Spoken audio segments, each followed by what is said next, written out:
नमस्कार, ये है नारी शक्ति कार्यक्रम में आप सभी दर्शकों का बहुत बहुत स्वागत है। दोस्तों, नारी के अनेक रूप होते हैं। हर कदम पर वह माँ, पत्नी, बहन, बेटी के रूप में अपने परिवार में खुशियाँ बिखेरती रहती है। अगर हम परिवार और रसोई की बात करें तो एक स्त्री के बिना वो भी कुछ फीका सा होता है। शायद तभी स्त्री को श्री लक्ष्मी और अन्नपूर्णा कहा गया। और अगर हम इसी प्रकार के एक अनाज की बात करें तो मोटा अनाज जो कि मिलेट्स है, उसे भी श्री अन्न ही कहा गया। शायद इसीलिए क्योंकि वो स्वास्थ्य और सेहत के खजाने से भरा हुआ है। जी हाँ, आज यह नारी शक्ति कार्यक्रम में हम इसी श्री अन्न पर बात करेंगे और विषय होगा अच्छे स्वास्थ्य के लिए श्री अन्न का महत्व।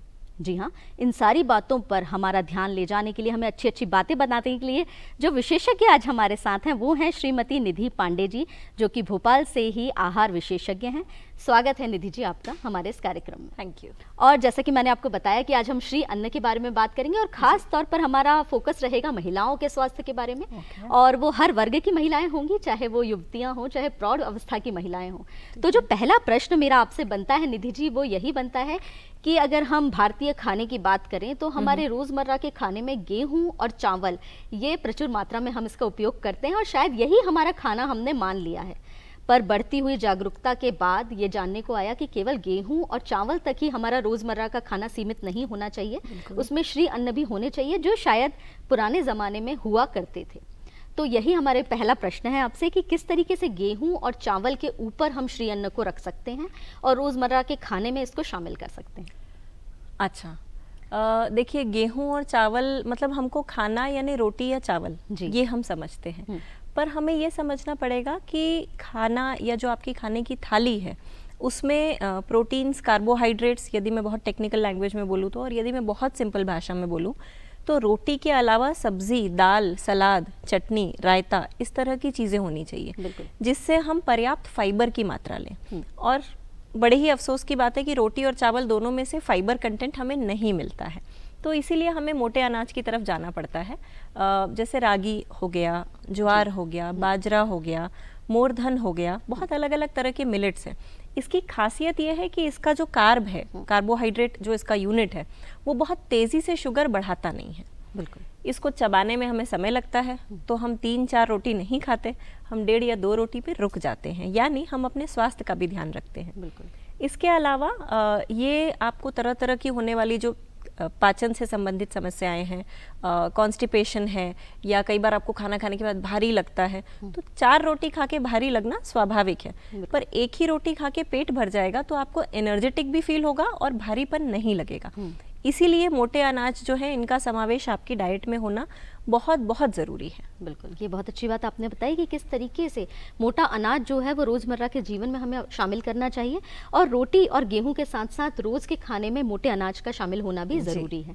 निधि जी, यहाँ पर एक सवाल और मेरे मन में आता है, क्योंकि जैसा आपने बताया कि ग्लाइसेमिक इंडेक्स की अगर हम बात करें तो शुगर पेशेंट्स, क्योंकि भारत जो है वो राजधानी बनने की ओर ही है, अगर शुगर की बात करें, डायबिटिक पेशेंट्स की बात करें, तो ग्लाइसेमिक इंडेक्स पे किस तरीके से काम करता है वो भी हमें ज़रूर बताएं। देखिए, ग्लाइसेमिक इंडेक्स यानी कौन सा खाना खाने से आपकी बॉडी में शुगर लेवल कितनी स्पीड से बढ़ता है। तो जिस भी भोजन में फाइबर की मात्रा कम होगी और मिनरल्स की मात्रा कम होगी तो वो फट से अब्जॉर्ब होके तेज़ी से शुगर स्पाइक करेगा। जबकि जब हम मिलेट्स की बात करते हैं तो इसमें क्योंकि फाइबर का अमाउंट बहुत ज़्यादा है तो हम उसे चबाएंगे ज़्यादा। गेहूं की रोटी हम 4 कौर में चबा के गटक सकते हैं, पर ज्वार की रोटी हम 4 कौर में नहीं चबा सकते। यानी जो सलाइवा है, जहाँ फर्स्ट स्टेप ऑफ डाइजेशन होता है, वो भी बहुत अच्छे से यूटिलाइज होगा। इसके अलावा जब फूड पाइप में, ईसोफेगस में वो खाना मूव होता है तो वो स्लोली मूव करता है क्योंकि उसमें फाइबर है। अगेन वो जितने भी डाइजेस्टिव जूसेस उसको रास्ते में मिलते जाते हैं वो सारे जूसेस को अब्जॉर्ब करता जाता है। इसीलिए वो sugar spike slowly and gradually करेगा, जितना रिक्वायर्ड है उतना करेगा, उसके बाद वो स्टेबल हो जाएगा। पर गेहूं और चावल के केस में पहले वो बढ़ता है, फिर अचानक से कम होता है, फिर हमें भूख लगती है, तो लंबे समय तक आपका पेट भी भरा रहता है। डायबिटीज में जितने भी शुगर स्पाइकिंग वाले फूड्स हैं वो सारे अवॉइड करने पड़ेंगे। तो फाइबर की मात्रा जहाँ ज़्यादा है, बेसिक रूल ये है कि आप वो ले लीजिए। तो मतलब ये थंब रूल है हर डायबिटिक के लिए कि यदि आपकी 2, 2.5 या 3 रोटी को आप 1 या 1.5 मोटे अनाज की रोटी से रिप्लेस करते हैं, ब्राउन राइस लेते हैं, रेड राइस लेते हैं, तो 15 दिन के अंदर आपका शुगर स्पाइक जो है उसमें आप चेंजेस ऑब्जर्व कर सकते हैं। बिल्कुल, बहुत अच्छी बात आपने यहाँ पे बताई कि किस तरीके से अगर हम चावल और आलू इस तरीके के जो प्रोडक्ट्स हैं, इस तरीके के जो खान पान है, उसको खाने पर किस तरीके से शक्कर जो रक्त में है वो अचानक बढ़ती है, और मिलेट्स के खाने पर वही शुगर जो है वो अचानक नहीं बढ़ के धीरे धीरे रिलीज होती है बॉडी में। बिल्कुल अच्छी बात आपने यहाँ पे बताई। और अगर हम महिलाओं की बात करें निधि जी यहाँ पर, तो हर उम्र की महिला के पोषण की ज़रूरत अलग अलग होती है। अगर हम एक शुरुआती तौर पर युवा महिला की बात करें, चाहे एक बालिका की बात करें, युवा महिला की बात करें, कामकाजी महिलाओं की बात करें, या गर्भावस्था वाली महिलाओं की और छोटे बच्चों की माताओं की बात करें, या प्रौढ़ अवस्था की महिलाओं की बात करें, हर उम्र में पोषण की ज़रूरत अलग अलग होती है। तो उस हिसाब से हम यहाँ पर मोटे अनाज को हमारी महिलाओं के स्वास्थ्य से जोड़कर कैसे देख सकते हैं? देखिए, हम इतने प्रोग्राम्स करते हैं महिलाओं के स्वास्थ्य को लेकर के। अगर जितनी भी महिलाएं इस प्रोग्राम को सुन रही हैं, एक बेसिक चेंज आप अपने किचन में लेके आ जाइए कि लोहे की कढ़ाई यूज़ कीजिए। मैं कई बार इस चीज़ को बताती हूँ, पर शायद लोग उसको उतना सीरियसली लेते नहीं हैं। सिर्फ एक लोहे की कढ़ाई, आपकी जितनी भी सब्जियां, कई लोगों को कलर स्पेसिफिक होता है, इसका कलर खराब हो जाता है, उन सब्जियों को नहीं, पर सिर्फ लोहे की कढ़ाई उन सब्जियों के लिए जहाँ कलर चेंज नहीं हो रहा है। अगर आप ये चेंज कर लेते हैं तो 3 महीने के अंदर घर की जितनी फीमेल्स हैं उनका हीमोग्लोबिन लेवल बेटर हो जाता है। और जैसे ही हीमोग्लोबिन बेटर होता है, बाकी सारी चीज़ें अपनी जगह पे आने लगती हैं, क्योंकि लोहा सबसे सॉलिड मेटल है। लोहा ठोस होता है, लोहे का एक कंपोनेंट होता है हीमोग्लोबिन में। तो अगर आपकी बॉडी के अंदर का लोहा स्ट्रांग है तो ना ही आप फ्लफी रहेंगे, मतलब मोटे थुलथुले भी नहीं रहेंगे, आपको सोचने समझने में परेशानी नहीं होगी, आपका फोकस एकदम शार्प होगा, आपका बॉडी का जो भी डेवलपमेंट है, वेयर एंड टेयर है, स्किन की एजिंग है, सारी चीज़ें हीमोग्लोबिन से कंट्रोल्ड होंगी। तो एक तो ये चीज़ है। इसके अलावा महिलाओं के पास समय की बहुत कमी रहती है। कई लोग मुझे आके बोलते हैं, मैं खुद कभी कभी सोचती हूँ 24 के बदले यदि 48 घंटे का दिन होता हमारे पास तो शायद हम अपने लिए आधा घंटा निकाल पाते। तो अगर इजी रेसिपीज़ मैं आपको बताऊँ मिलेट के लिए, तो सबसे इजी है दूध और राजगीरा। राजगीरे का जो लड्डू आता है, गुड़ वाला या शक्कर वाला, बहुत कम मात्रा में गुड़ या शक्कर रहता है। अच्छा, हम चिंता शक्कर की उसमें करते हैं जहाँ कंपोनेंट कम है। चाय में जब हम 1.5 चम्मच शक्कर डालते हैं तब हम उसकी चिंता नहीं करते हैं, तो उसकी चिंता करिए। तो दूध और राजगीरे का लड्डू, जिनको व्रत करना है व्रत में भी ले सकते हैं, जिनको कॉलेज भागना है जल्दी से दूध और राजगीरे का लड्डू, थोड़े से दूध में आपने उसको मिक्स कर लिया, वो कॉर्नफ्लेक्स टाइप का एक कॉम्पोजिशन हो जाता है। बोन डेंसिटी के लिए बहुत अच्छा है, हेयर फॉल के लिए बहुत अच्छा है, स्किन पे जो फाइन लाइंस, रिंकल्स, जिसके लिए हम क्रीम लगाते हैं नॉर्मली, उसके बदले इसको अपनी डाइट में शामिल कीजिए। तो कैल्शियम आयरन का बहुत अच्छा सोर्स है। जिनको ऐसा लगता है हमारे यहाँ अर्ली डिनर्स होते हैं और वो हर एज ग्रुप में हो सकता है, तो इस चीज़ को आप रात को 8 साढ़े 8 बजे ले करके फिर आप सो सकते हैं, जब आपको भूख लगती है। जब हम नॉर्मली नमकीन के पैकेट की तरफ जाते हैं तब ये कर लीजिए। बिल्कुल। इसके अलावा कोई ना कोई मिलेट्स को आप सोक करके, उसको पीस करके, उसका चीला दिन में एक बार ले सकते हैं। वही तवा है जो रोटी के लिए यूज़ हो रहा है, पराठे के लिए, उसी तवे पे आप अपने 2 चीले बना लीजिए। चीले कितने गाढ़े रखने हैं, कितने पतले रखने हैं, ये आपके बॉडी वेट के हिसाब से डिपेंडेंट है। यदि युवा अवस्था की लड़कियां हैं जिनको हाई कैलोरीज चाहिए, जिनको भूख ज़्यादा लगती है, तो चीले की या तो मात्रा बढ़ा दीजिए या उसकी जो थिकनेस है उसको बढ़ा दीजिए। इसके साथ यदि मैं कॉम्बिनेशन कहूँ तो मिलेट्स के साथ हमेशा ग्रीन चटनी जाती है। आप कैथे की चटनी ले लीजिए, अभी सीज़न में कैथा बहुत इजीली मिलता है, साल के 3-4 महीने। कच्ची केरी है, आंवला है, करौंदा है, जितनी भी बेरीज रहती हैं जिसके अंदर बीज रहते हैं, ये एंटीऑक्सीडेंट का सोर्स है। इसको मिलेट्स के साथ कंबाइन कीजिए और दिन का एक मील आपका सॉर्टेड है। मेरे ख्याल से ये हर एज ग्रुप में यू कैन वेरी। अगर आपको लगता है आपका वेट ज़्यादा है तो कम तेल में चीला बनाइए, अगर आपका वेट मैनेजेबल है, आप वर्कआउट करते हैं, तो घी में चीला बना लीजिए। उपमा भी बना सकते हैं। बिल्कुल बिल्कुल। आजकल वो आते हैं, मेरे ख्याल से आपने सुना होगा, प्रोसेस्ड मिलेट्स आते हैं। बिल्कुल बिल्कुल। पोहा आता है उसका, पफ्ड आते हैं, जैसे पहले राजगीरा आता था, आजकल हर सीरियल का आता है। तो पोहा भी बना सकते हैं। यदि आपको लगता है, जैसे रोटी का पोहा बनाते हैं अपन लोग, तो वही कंपोनेंट्स हैं, उसमें आपने ज्वार का पोहा ले लिया। तो ये सारी चीज़ें स्लोली एंड ग्रेजुअली, और एक दिन में नहीं आएगा। आप 1 हफ्ता करिए, फिर उसके बाद छोड़ दीजिए, फिर बीच में 1 आध दिन करिए, टेस्ट डेवलप करना पड़ेगा, उसके बाद हो पाएगा। ये सारी रेसिपीज़ तो आपने यहाँ पर निधि जी बताई है। अगला प्रश्न भी मेरा टिफ़िन रेसिपीज़ के बारे में भी था। तो कुछ और ऐसी रेसिपीज़ जो कि खासतौर पे मैं बात करूँगी हमारे बच्चों के लिए, क्योंकि माताएं जो हैं हमारे कार्यक्रम जो देख रही हैं वो खुद के स्वास्थ्य से ज़्यादा चिंतित रहती हैं अपने बच्चों के स्वास्थ्य के बारे में। और जो युवा होती हमारी बहनें भी हैं, हमारी युवा बालिकाएँ भी हैं, वो भी टिफ़िन ले जाती हैं। तो ऐसा क्या कुछ खास रेसिपीज़ ले जाएँ जो जल्दी भी प्रिपेयर हो जाएँ और साथ ही साथ उनमें मोटे अनाज और मिलेट्स का समावेश भी हो? देखिए, हम जहाँ जहाँ पे भी कॉर्नफ्लोर यूज़ करते हैं, जैसे टिकिया है, कटलेट्स टाइप की चीज़ें बनाते हैं, तो कॉर्नफ्लोर मतलब ज़ीरो फाइबर जी। वहाँ पे आप मिलेट्स का आटा यूज़ कर सकते हैं। ठीक है, वो बाइंडिंग में बहुत अच्छे से काम आएगा, हल्का सा रोस्ट करके। कई घरों में बेसन रोस्ट करके रखा जाता है सब्जी में ऊपर से डालने के लिए, मेरे ख्याल से हमारे आपके यहाँ पे भी यूज़ होता होगा। उस बेसन में आप थोड़ा सा मिलेट्स मिला दीजिए, तो उसी को आप बाइंडिंग एजेंट में यूज़ कर सकते हैं। कई बार ये मूंगफली की चटनी और इस तरह की चीज़ें बनती हैं, उसमें थोड़ा सा मिलेट्स आप भूंज करके पीस करके, यदि आपके पास सॉलिड मिलेट्स हैं तो उसको रोस्ट करके पाउडर कीजिए, यदि पाउडर है तो उसको रोस्ट करके ऐड कीजिए।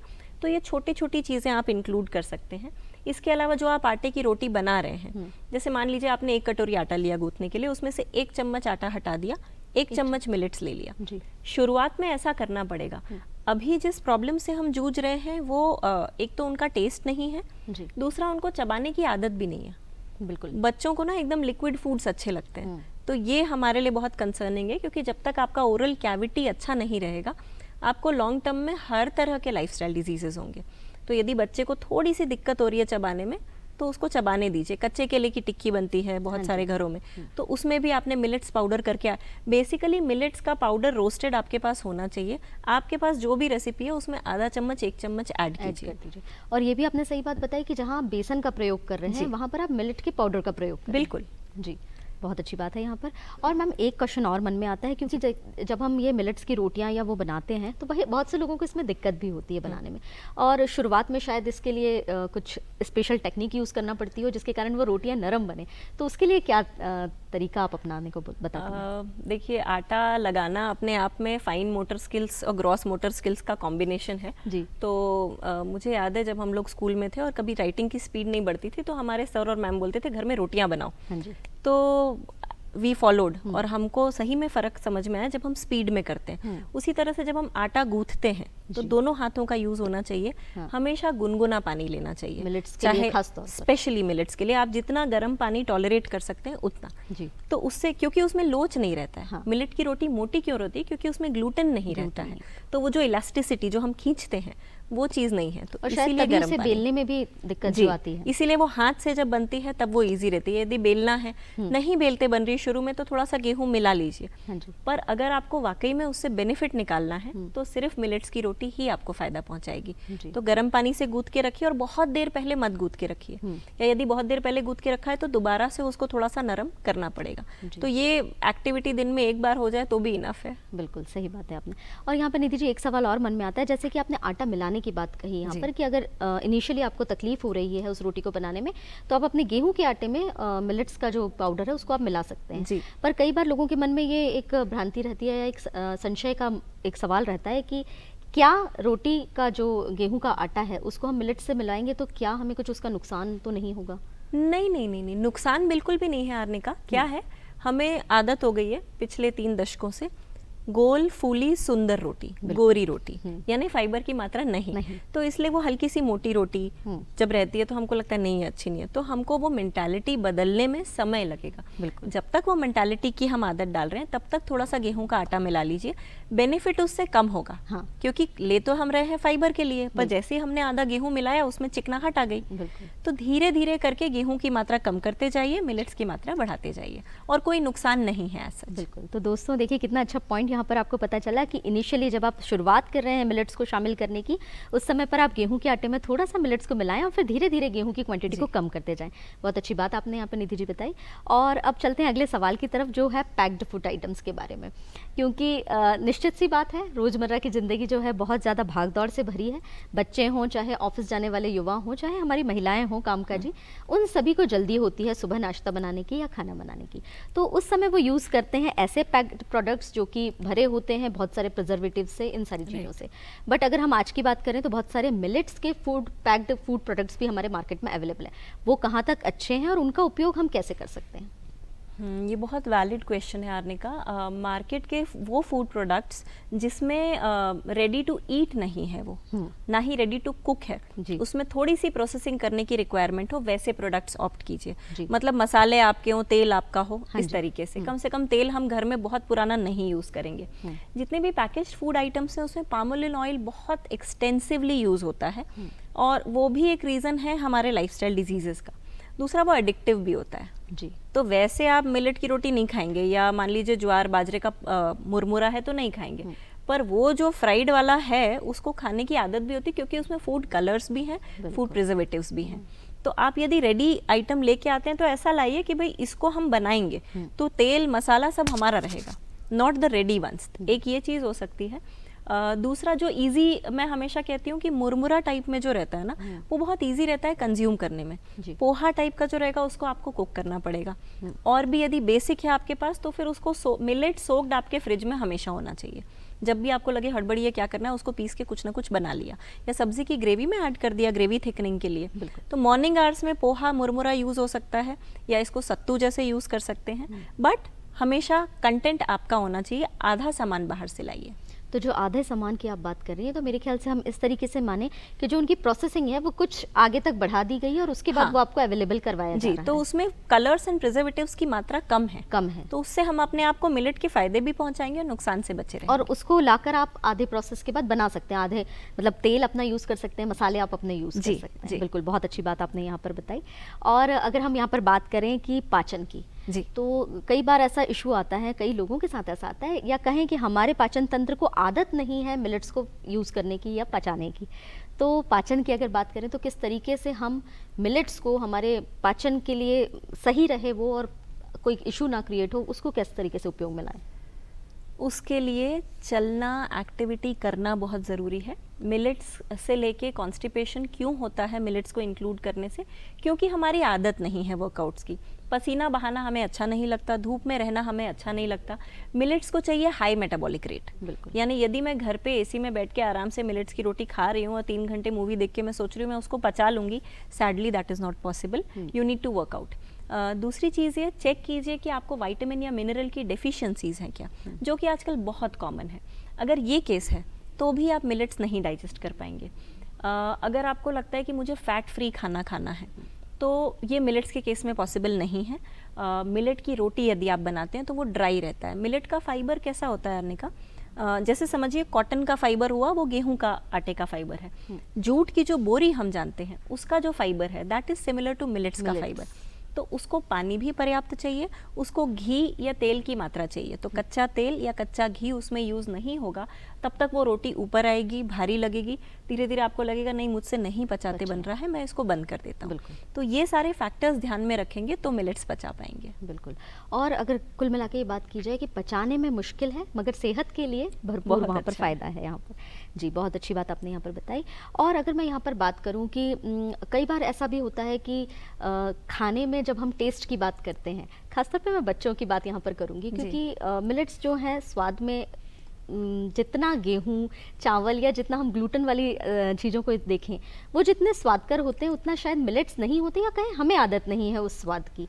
तो बच्चों के लिए कैसे स्वाद वाला खाना इसको बनाया जाए? देखिए, हमें आदत खुद नहीं है, हमने उनकी आदत डाली नहीं है। बिल्कुल। तो वो गलत नहीं है, हमने उनको कभी ज्वार की रोटी खिलाई नहीं, अरे नहीं खा पाएगा, तो उसकी वो टेस्ट डेवलप नहीं हुए। तो कहीं ना कहीं इसको आप इनिशियली जो सॉसेस की बच्चों को आदत है, बेसिकली बच्चों को स्पाइसी अच्छा लगता है तो आप स्पाइसी ऐड कर दीजिए। यदि स्वीट टोन पे हैं तो थोड़ा थोड़ा मिलेट्स इंट्रोड्यूस कीजिए। जैसे बेसिक है, यदि कॉर्नफ्लेक्स खाने की आदत है बच्चे की तो सीधा तो आप राजगीरा पफ्ड से रिप्लेस नहीं करेंगे, स्लोली एंड ग्रेजुअली रिप्लेस करना चालू कीजिए। उसमें ड्राई फ्रूट्स कुछ ऐड कर दीजिए तो उसका टेस्ट बेटर हो जाएगा। रोटी में जैसे हमने बात की धीरे धीरे, तो उस हद तक कि बच्चे को टेस्ट डिफरेंशिएशन पता चले, पर थोड़ा सा। फिर जब तक वो उसका यूज टू ना हो जाए तब तक नया टेस्ट इंट्रोड्यूस मत कीजिए। कई बार पेरेंट्स क्या करते हैं ना, खुद ओट्स खा रहे हैं, मान लीजिए उनको वेट लॉस करना है, तो हम यहाँ गलती ये करते हैं, हम बच्चे को भी ओट्स खिला रहे हैं। उसका डाइजेस्टिव सिस्टम हल्का है, बहुत सॉफ्ट है, वो अभी उतना हाई फाइबर डेली नहीं पचा पाएगा। उसको चाहिए फाइबर, पर उसको फ्रूट्स का भी फाइबर चाहिए, वेजिटेबल्स का भी चाहिए, एंड देन मिलेट्स का चाहिए। तो थोड़े थोड़े अमाउंट्स में वीकली वंस, ट्वाइस, और फिर यदि वीकली 4 बार भी बच्चा थोड़ा बहुत मिलेट्स खा रहा है तो दैट इज गुड।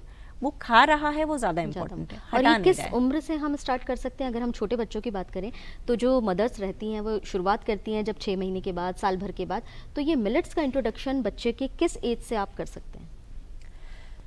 देखिए, जब बच्चा प्रॉपर च्यूइंग करने लगता है अच्छे से, तब वो मिलेट्स कंज्यूम कर सकता है। पहले सॉफ्ट मिलेट्स इंट्रोड्यूस कीजिए, बिल्कुल। उसके बाद धीरे से ज्वार की रोटी तो 4-5 साल का बच्चा भी नहीं खा नहीं खा पाएगा, पाएगा। पर वही ज्वार की रोटी यदि 2 कौर ज्वार की रोटी और आधी गेहूं की रोटी आपने दाल में मीड़ के रखी है, तो बच्चा बहुत इजीली कंज्यूम कर लेगा। तो उसका जो सेंस ऑफ च्यूइंग है वो जिस हद तक अलाउ करता है उस हद तक उसको दे सकते हैं।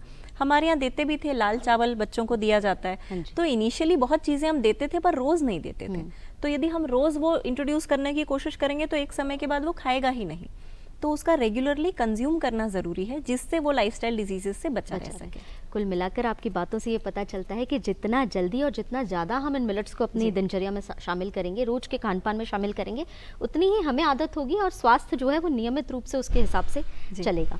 और यहाँ पर क्योंकि हम स्वास्थ्य की बात कर रहे हैं निधि जी, तो अगला सवाल भी मेरा उसी से जुड़ा हुआ है। क्योंकि महिलाओं की अगर हम बात करें तो आज के जो स्वास्थ्य है उसमें वो बहुत सारी चीज़ों को यहाँ पर फेस करती हैं, जैसे कि मोटापा, हड्डियों का दुखना, विटामिन डी का कम होना, हीमोग्लोबिन का कम होना, आर्थराइटिस का होना, बालों का झड़ना, अनगिनत परेशानियां हैं जो हमारी महिलाएं हैं। और इसके बाद हार्मोनल जो परेशानियां, उनको तो मैं अभी ले ही नहीं रही हूँ, पर इन सारी चीज़ों को हम किस तरीके से इन मोटे अनाजों का उपयोग करके मैनेज कर सकते हैं, अगर कुछ परेशानियां हैं उसको? देखिए, यदि हम हीमोग्लोबिन की बात करते हैं तो बाजरा का इंक्लूजन ज़रूरी है आपकी डाइट में। सप्ताह में कम से कम 3 बार बाजरे का कुछ ना कुछ आपकी डाइट में होना चाहिए। शुरुआत कीजिए बाजरे के दलिया से, और थोड़ा सा क्वांटिटी, क्योंकि थोड़े से आपका पेट भर जाता है। यदि हम बात कर रहे हैं कोलेस्ट्रॉल रिडक्शन की, हम बात कर रहे हैं मोटापा कम करने की, तो हमको ज्वार कहीं ना कहीं इंट्रोड्यूस करना चाहिए। तो ज्वार के आटे की रोटी हो गई, ज्वार का चीला हो गया, ज्वार के पोहे मिलते हैं, आप उसको इंट्रोड्यूस कीजिए। इसको दही के साथ खाइए। जैसे बिहार की एक रेसिपी है चूड़ा मटर, जिसमें दूध के साथ वो पोहा बनता है। तो वो पोहा आप 3/4 रखिए, बाकी ज्वार का पोहा मिला दीजिए जी। यदि आपको स्पेसिफिकली हीमोग्लोबिन ड्रॉप हो रहा है, बोन्स में प्रॉब्लम है, आर्थराइटिस है, फोकस का इशू है, तो रागी इज योर सोल्यूशन। और रागी ऐसा है ना आरने का कि आप साल भर ले सकते हैं। बिल्कुल। जब यदि बहुत तेज़ गर्मी है तो रागी का पॉरेज टाइप का बना के, जैसे खीर टाइप का बना के आप यूज़ कर सकते हैं। यदि आप कंफर्टेबल हैं, सब्जी अच्छी बन रही है, सीज़न अच्छा है, तो रागी की रोटी कंज्यूम कर सकते हैं। रागी का चीला जैसे उत्तपम बनता है वैसे भी बन सकता है, पर अगेन क्वांटिटी कम ही रखिए, क्योंकि यदि आपको ऑलरेडी मोटापा है, कोलेस्ट्रॉल वाले इश्यूज हैं, तो डाइजेशन भी इम्पैक्टेड होगा। तो यदि आप रोज इसको लेना स्टार्ट कर देंगे ना, तो एक टाइम के बाद आप उसको पचा नहीं पाएंगे, और पता चला आपको कॉन्स्टिपेशन, पाइल्स, इस तरह की चीजें हो गई। तो स्लोली एंड ग्रेजुअली इंट्रोड्यूस कीजिए, थ्राइस अ वीक से ट्वाइस अ वीक तक, जब तक आपको ये ना लगे कि अरे वाह आज तो रागी की रोटी बनी, आई एम हैप्पी, उस मूड तक आने तक उसको डेली मत इंट्रोड्यूस कीजिए। बिल्कुल, बहुत अच्छी जानकारी आपने यहाँ पे दी। एक सवाल मन में और आता है निधि जी, यहाँ पर आपने दही के उपयोग की बात करी है यहाँ पर, क्योंकि बहुत से लोगों के मन में ये संशय होता है कि ये मिलेट्स को हम दही के साथ उपयोग कर सकते हैं या नहीं कर सकते, और शायद पाचन की जिनको परेशानी है उनके मन में खास तौर पे ये आता है कि शायद इनको हम दही के साथ लें तो ये हमारे पाचन के लिए अच्छा होगा, तो उसके लिए क्या कहना चाहेंगे? दही आपका घर का जमा हुआ होना चाहिए, पहली रिक्वायरमेंट, क्योंकि प्रोबायोटिक्स का अमाउंट उसमें ज़्यादा होगा। हम यूजुअली क्या करते हैं ना, आजकल आलस आता है लोगों को कि अरे बाहर से दही ले आओ। अगर ऑप्शन नहीं है तो वो इजी ऑप्शन है, और अगर आपको डाइजेशन बेटर करना है मिलेट्स का या किसी भी फूड का, तो दही को हल्का सा पतला करके रायते के फॉर्मेट में लेके आइए। कैलोरी डेंसिटी कम हो जाएगी, फाइबर इंटेक बढ़ जाएगा। कई लोग पिसी हुई राई डालते हैं रायते में, हींग डलती है, जीरा डलता है, तो ये सारी चीज़ें वैसे भी डाइजेशन बेटर करती हैं। दही में प्रोबायोटिक्स हैं ही। लौकी या कद्दू का रायता, जैसे रायते से ना लोग अक्सर बूंदी का रायता सोचते हैं, तो ऐसे बथुए का रायता सोचिए। तो ऐसे कॉम्बिनेशंस आपके इंटेस्टाइन को अंदर से हील करेंगे। डाइजेशन का प्रॉब्लम है यानी इंटेस्टिनल लाइनिंग कहीं ना कहीं डैमेज्ड है, तो दही एक्सीलेंट सोर्स है। और अगर बहुत ज़्यादा डाइजेशन का प्रॉब्लम है तो उस रायते में 1 चुटकी शक्कर या मिश्री ऐड कीजिए, क्योंकि वो शक्कर या मिश्री लैक्टोबैसिलस का अमाउंट बढ़ाता है। जब वो पेट में जाता है, सारा खाना फर्मेंट होता है, वो और अच्छे से फर्मेंट होगा, तो ये आपके डाइजेशन के इशू को सॉल्व कर देगा। तो कुल मिला के अगर संदेश देना चाहें तो वो ये कि हाँ, दही को मिलेट्स के साथ यूज़ किया बिल्कुल कर सकते हैं। बिल्कुल, बहुत अच्छी बात आपने यहाँ पे बताई।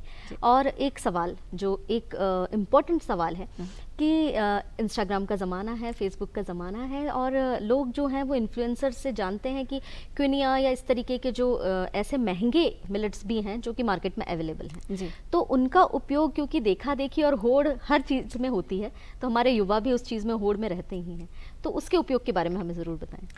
देखिए, मिलेट्स सारे एक ही तरीके से काम करते हैं। अगर किनुआ है या इस तरह की चीज़ें हैं, फाइबर का अमाउंट सब में अच्छा है। उसको खाने के बाद आपको कोई प्रॉब्लम तो नहीं हो रही, फर्स्ट पॉइंट ये है। सेकंड, आपके लिए पॉकेट फ्रेंडली है या नहीं, क्योंकि आप थ्राइस अ वीक उसको कंज्यूम करेंगे। थर्ड, क्या आपकी फैमिली के जो एल्डर लोग हैं वो भी उसको खाने में कंफर्टेबल हैं, तो शायद हमने वो चीज़ 40 साल से खाई ही नहीं थी, वो बहुत फ़ायदेमंद है। बिल्कुल। फोर्थ इज, उसको खाने के महीने 1.5 महीने के बाद क्या आपकी डेफिशिएंसीज बढ़ गई, क्या आपका हेयर फॉल बढ़ गया, आपकी स्किन पहले से बेटर नहीं दिख रही है, इसका ऑब्जर्वेशन ज़रूर करें। मान लीजिए मैं इन्फ्लुएंसर हूँ, मैंने आपसे कहा कि आपको किनुआ रोज़ खाना चाहिए, 1 महीने तक आपकी स्किन में डिफरेंस आएगा, तो मुझे स्किन की फ़ोटोज़ खींच के रखनी चाहिए, हेयर फॉल की फ़ोटोज़ खींच के रखनी चाहिए। 1 महीने के बाद उसको क्रॉस चेक करना चाहिए, हो सकता है उसके ऊपर वो फ़ायदेमंद हो, मेरे लिए ना हो, राइट। तो ये चेंजेस जब तक हम देखेंगे नहीं तब तक विश्वास नहीं करेंगे। तो खरीद लिया है, पर खरीद के उसको पेट में डाल के ही यूज़ करना है या उसे डिस्पोज करना है, ये आप डिसाइड करेंगे। बिल्कुल।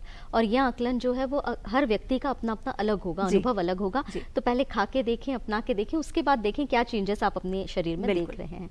बहुत अच्छी जानकारी निधि जी आपने दी। और यहाँ पर जाते जाते आप क्या संदेश देना चाहेंगी, खासतौर पर महिलाओं के स्वास्थ्य के बाद? महिलाओं के स्वास्थ्य के लिए तो खैर बहुत सारे पॉइंट्स हैं, उसके लिए तो हम 3-4 घंटे बात कर सकते हैं। बिल्कुल। मिलेट्स के अलावा एक चीज़ जो मैं सोचती हूँ कि महिलाओं के लिए ज़रूरी है, वो है गुड़ चना। और ये हर सीज़न में है। मान लीजिए आपको गुड़ नहीं पसंद है, आपको लगता नहीं गर्मी है गुड़ नहीं खाना, ठंडी है गुड़ नहीं खाना, एक्सेट्रा, उसको किशमिश के साथ कंबाइन कीजिए। सो चना is fat free protein, easily bio available protein है, इजीली डाइजेस्टेबल प्रोटीन है, और आपकी स्किन के रिंकल्स को दूर करेगा अगर आप रेगुलर खा रहे हैं। ड्राई फ्रूट्स नहीं खा रहे हैं, नहीं खरीद सकते, मन नहीं है, वो एक अलग चीज़ है, पर चना बहुत बेसिक है। तो या तो उसका सत्तू ले लीजिए, या चना किशमिश खा लीजिए, या गुड़ चना। दिन में 1 बार 2 मुट्ठी चना, किशमिश आप अपने हिसाब से वेरी कर सकते हैं, वेट ज़्यादा है तो कम, वेट कम है तो ज़्यादा। इसको प्लीज़ 90 डेज तक रेगुलर अपनी डाइट में लेके देखिए, फिर देखिए आपकी स्किन में क्या चेंजेस होते हैं। और ये जो है ये बच्चों के लिए भी है, और हर एज ग्रुप में, हर एज ग्रुप में है, हर एज ग्रुप के लिए चना है। तो बहुत अच्छी यहाँ पर जानकारी दी। मिलेट्स के साथ साथ चने का उपयोग भी आप सभी को करना है यहाँ पर। और इस कार्यक्रम को आपने आज बहुत खास बनाया निधि जी यहाँ पर आकर, और किस तरीके से श्री अन्न को अपनाकर हमारी जो माताएं बहनें हैं और सभी दर्शक जो हैं वो अपने स्वास्थ्य का लाभ यहाँ पर उठाएंगे, वो बहुत अच्छी जानकारी आपने दी। बहुत बहुत धन्यवाद आपका कार्यक्रम में आने के लिए। तो दर्शकों, कैसा लगा आपको हमारा कार्यक्रम, जरूर हमें बताइएगा इस बारे में। और श्री अन्न को अपने दैनिक जीवन में, दैनिक खान पान में जरूर अपनाइएगा। इसी संदेश के साथ आपसे लेते हैं इजाजत। नमस्कार।